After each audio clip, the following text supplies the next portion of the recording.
आपकी होस्ट और दोस्त कल्पिता। आप सभी का स्वागत है हमारे कार्यक्रम में जिसका नाम है संजीवनी। दोस्तों, आज हम बात करेंगे डेंटल हेल्थ के इग्नोरेंस के बारे में। इस पर हमसे चर्चा करने के लिए हमारे साथ है डॉक्टर आनंद मोहत्ता जी। तो चलिए इस चर्चा की शुरुआत करते हैं। Thank you so much doctor, आपने अपना कीमती समय निकाला, इसीलिए हम आपके क्लिनिक में आके आपसे चर्चा कर पा रहे हैं। डॉक्टर, आज हम बात करेंगे लोगों के इग्नोरेंस के बारे में। डॉक्टर, जब भी इग्नोरेंस की बात आती है तो लोग सबसे पहली चीज जो इग्नोर करते हैं वो है ब्लीडिंग गम्स। लोगों को लगता है कि आज ब्लीड हो रहा है तो कल ठीक हो जाएगा, तो ऐसा लोग क्यों करते हैं? इसके बारे में हमें कुछ बताइए।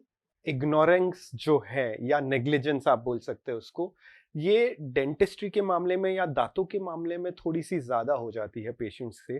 क्योंकि भगवान ने अपने को 32 दांत दिए हैं, तो आज एक दांत सपोज आपको कोई भी कारणवश निकालना पड़ता है, कीड़ लग जाती है, पायरिया हो जाता है, कोई भी कारण होता है, एक दांत निकाला फिर भी 31 दांत है अपने पास, अपना काम चल रहा है। तो इस वजह से कई लोग थोड़ा सा इग्नोर कर देते हैं, बिकॉज काम चलता रहता है। आंखों के मामले में आपके पास सिर्फ 2 ही आंखें हैं, दिल सिर्फ 1 है, किडनी सिर्फ 2 है, तो उसमें आप इतना ज्यादा इग्नोर नहीं करते, उस चीज को आप थोड़ा ज्यादा सीरियसली लेते हैं। सो दांतों के मामले में ये एक नेगेटिव चीज है जो लोग थोड़ा इग्नोर ज्यादा कर लेते हैं, वो एक बड़ी प्रॉब्लम है। अब जैसे आपने मुझे कहा कि ब्लीडिंग गम्स के बारे में, तो फ्रैंकली बहुत सारे लोग समझते हैं कि ब्लीडिंग गम्स तो नॉर्मल है। कई लोगों का ये सोचते हैं हाँ तो वो तो ब्लीड करता ही है, वो तो करना ही चाहिए, अगर मैंने एप्पल खाया तो ब्लीड करता है, या मैंने ब्रश करके थूका तो मुझे जो ब्लड दिखता है रोज सुबह, वो गलत है, वो नॉर्मल नहीं है। ब्लीडिंग गम्स का मतलब यही है कि आपकी बॉडी आपसे कह रही है कि सर इधर कुछ तकलीफ है, आप मुझे ठीक करिए। ये बॉडी का आपको कहने का तरीका है कि इसमें कुछ तो खराबी है, क्योंकि नॉर्मली ऐसे ही कोई चीज ब्लीड नहीं होती, आपकी बॉडी में से कहीं से ब्लड नहीं निकलने लगता है अपने आप, वो नॉर्मल नहीं है। अगर आपके नाखूनों के इधर से ब्लड निकलने लगेगा तो वो नॉर्मल नहीं है, राइट, उसमें कुछ तो गलत है। तो ब्लीडिंग गम्स भी सही नहीं है, वो गलत है। अब ब्लीडिंग गम्स क्यों होते हैं? ब्लीडिंग गम्स होते हैं एक कंडीशन जिसको हम हमारी लैंग्वेज में बोलते हैं जिंजिवाइटिस, जो होता है दांतों के मसूड़ों की इन्फ्लेमेशन।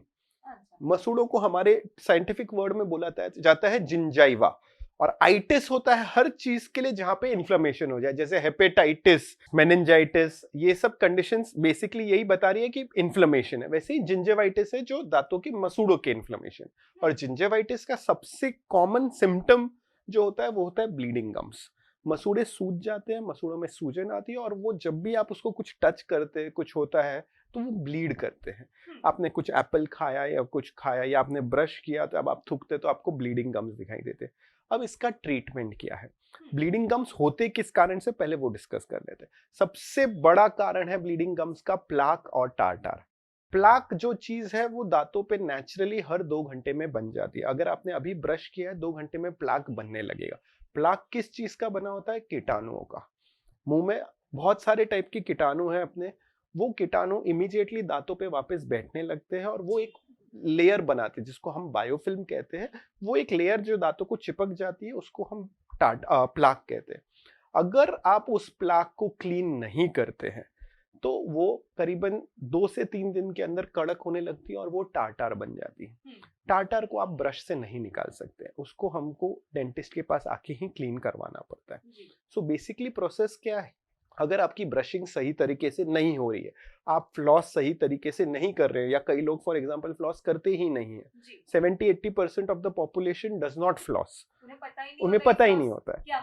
कई लोगों को, हमारे कई पेशेंट्स है, सर फ्लॉस हमने कभी नहीं किया जिंदगी में, तो कई लोगों का ये रिएक्शन होता है। तो अगर आपने ये सब चीजें नहीं की है तो आपको जिंजिवाइटिस होगी, और अगर ब्लीडिंग गम्स हो रहे हैं उसका साइन है कि आपको जिंजिवाइटिस है।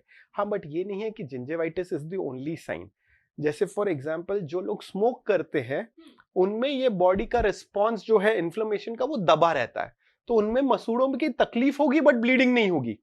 तो आप ये मत रुकिए कि ब्लीडिंग नहीं हो रही है मतलब सब ठीक है।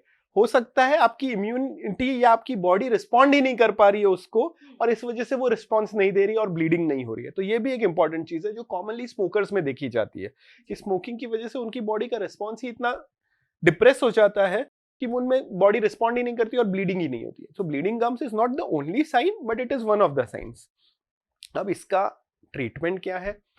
फर्स्ट चीज, you will have to visit a dentist. आपको एक डेंटिस्ट के पास आना है, आपको पास के जो भी डेंटिस्ट होंगे उनको दिखाइए, उनको बताइए कि मुझे ये प्रॉब्लम हो रही है। मोस्ट कॉमन और सबसे पहला ट्रीटमेंट होता है उसको कॉज को ट्रीट करना।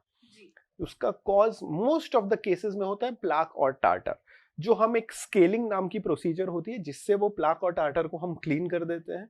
वो क्लीन करने के बाद 4 से 5 दिन के अंदर आपके मसूड़े धीरे धीरे नॉर्मलाइज हो जाएंगे और हफ्ते 10 दिन में सब कुछ नॉर्मल हो जाएगा। अब इसके बाद आपकी ब्रशिंग और फ्लॉसिंग अगर आपने अच्छे से की, आपकी हैबिट्स अपन ने इंप्रूव कर ली, तो आपको वापस ये प्रॉब्लम नहीं आनी चाहिए। This is all only related to your cleaning of your teeth and your gums. अगर आपने मसूड़ों को अच्छे से साफ किया, ब्रश सही तरीके से यूज किया, सही एंगल में यूज किया, सही टाइम तक यूज किया, तो ये प्रॉब्लम नहीं आएगी। Flossing is very very important. दिन में 1 बार फ्लॉस करना जरूरी है और ब्रश दिन में 2 बार करना जरूरी है। डॉक्टर, एक और चीज होती है जो लोग बहुत ही ज्यादा इग्नोर करते हैं, वो है कीड़ लगना। लोगों को लगता है कि कीड़ लगी है तो कुछ छोटे मोटे घरेलू उपाय कर लेंगे तो वो ठीक हो जाएगी। तो इसके बारे में थोड़ा डिटेल में बताइए। कीड़ जो लगती है अपने दांतों में, वो इनिशियली सबसे पहले लगेगी आपके दांत के आउटर मोस्ट लेयर पे, जिसे हम एनामल कहते हैं, जो हमको दिखाई देता है, जो अपने को सबसे व्हाइट कलर का जो दांत का पार्ट दिखाई देता है उसको एनामल कहते हैं। वो बॉडी का सबसे हार्डेस्ट टिश्यू है, बट उसमें भी कीड़ लगती है और वो धीरे धीरे डिके हो सकता है। अब इसमें प्रॉब्लम ये है कि इनामल में कोई नर्व सप्लाई नहीं होती है, तो इनिशियल स्टेज में आपको कोई कंप्लेन नहीं होगी, आपकी लाइफ चलती रहेगी, आपको ना ठंडा गरम खट्टा मीठा कोई कंप्लेन नहीं होगी। आपको सिर्फ हो सकता है दांत पे कुछ दाग दिखाई दे ब्लैक या ब्राउन कलर का, और कई बार वो कीड़ ऐसी जगह पे होती है कि वो आपको दिखाई तक नहीं दे। कई बार हमको एज अ डेंटिस्ट नहीं दिखाई देती, हमको एक्सरे लेके कंफर्म करनी पड़ती है, तो वो छुपी जगहों पे भी रह सकती है जो आपको नहीं मालूम पड़ेगी। इसलिए हम कहते हैं कि हर 6 महीने में चेकअप्स जरूरी है, ताकि आपकी छुपी हुई डीके को भी हम ढूंढ के क्लीन कर सके before they go to a serious level. So coming back to the decay, अब इनामल में डीके स्टार्ट हुआ, अगर आपने उसको टाइमली डॉक्टर को नहीं दिखाया, आपने अपना ट्रीटमेंट नहीं करवाया, तो धीरे धीरे वो डीके इनामल से डेंटिन, जो दांत का सेकेंड अंदर का लेयर है, उसमें फैलेगा, और डेंटिन इनामल जितना हार्ड नहीं होता है, तो वहां अब डीके थोड़ा फास्ट फैलता है। इनामल में अगर उसको 2 साल लगे तो डेंटिन में वो 6 महीने में फैल जाएगा, क्योंकि डेंटिन सॉफ्ट होता है और उसका स्ट्रक्चर ही ऐसा होता है कि उसमें डीके जल्दी फैल सकता है। सो अगर आपने इमीडिएटली नहीं ट्रीट किया था तो अब डेंटिन में आ गया, तब हाँ आपको शायद थोड़े सिम्टम्स भी आने लगेंगे, जैसे ठंडा लगना, खट्टा लगना, मीठा लगना, गर्म लगना, ये तकलीफें आ जाएंगी। इसका अगेन बॉडी आपको कह रही है कि भाई कुछ गलत हो रहा है, इसको ठीक करवा लो।